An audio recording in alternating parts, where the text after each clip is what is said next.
So guys, itong bag na to, regalo sa akin to ng aking kaibigan. Shout out sa iyo, Marites Mendoza. Ito yung bag na niregalo niya sa akin. Actually, magkaparehas kami nitong tatlo eh. Ako, si Melgin, tsaka siya. Ayan. Sobrang, ang ganda niya. Yeah. Pag-gamitin ko kaya to. Kasi medyo namimiss ko na siyang gamitin. Ito, matagal na to eh. Sa, ano ko lang din to sa online. Kaya, ito rin. Tingnan mo, medyo ano na siya. May ano to eh, may block. Binigay ko sa mama ko. Yan. Tapos, ito, syempre, sa TikTok, diba, mura lang to eh. Mga ano lang, ano pa ba? So, ito, yan. Body bag siya.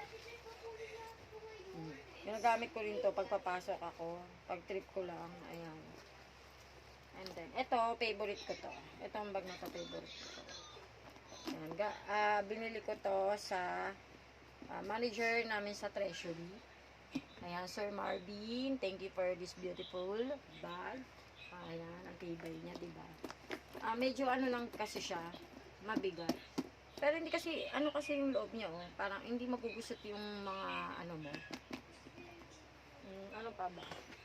Oh, ito favorite ko to. Galing din to kay Sir Marvin din, manager namin sa Treasury. Ito, paborito ko to gamitin kasi, kumbaga, siya yung pinakamalaking, capacity. Ayan, ang dami niyang malalamanan. Tapos, matibay siya. Ang ganda. So, ano to eh? How are you yata? How are you?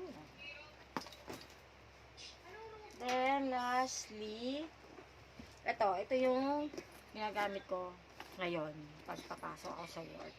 Ayan, dalawang ano siya. Galing din to kay Sir Marvin din. Lahat kami, karamihan sa mga bag namin, kay Sir Marvin namin binibili or in-order. Kasi magaganda talaga yung bag niya. And then, 2 gives kasi yon. So, hindi siya mabigat. Kaya kahit 600, 700, or umabot na siya ng hindi mabigat kasi nga, 2 gives siya. Depende sa usapan yung dalawa. So, yun guys, na-flex ko na yung mga bag ko. Yung iba kasi, hindi ko na ma-flex kasi hindi ko alam kung saan nakalagay. Ito lang kasi yung mga na-separate ko. Tapos yung ibang bag ko kasi nasa mga kapatid ko. Yung iba binigay ko na, yung iba hiniram nila. So, ayun guys. Thank you for watching!